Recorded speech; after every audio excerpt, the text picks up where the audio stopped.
terorista. Si Iran po ay nanahimik, ngunit binumba po siya ni Israel. Tapos nung gumanti si Iran, terorista na agad ang tawag kay Iran. So tama po ba yun? Nung gumanti si Iran, ito si Israel, para naman siyang anak na nagsumbong sa kanyang ama na si US.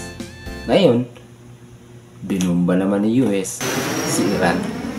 At bilang ganti, binumba ni Iran itong si Israel. At masamang masama si Iran sa mata ng tao. Bakit nga ba?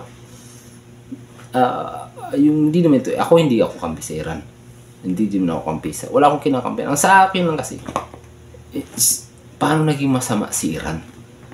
Na parang kung halimbawa sa estudyante lang, tahimik kang estudyante, tapos may kaklase kang, nakaupo ka lang sinapak ka ng kaklase mo.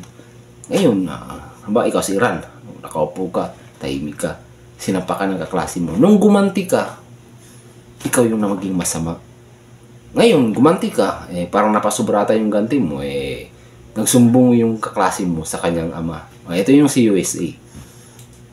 Tapos, ikaw talaga ang masama. Tama ba yun? Yan lang po. Maraming salamat.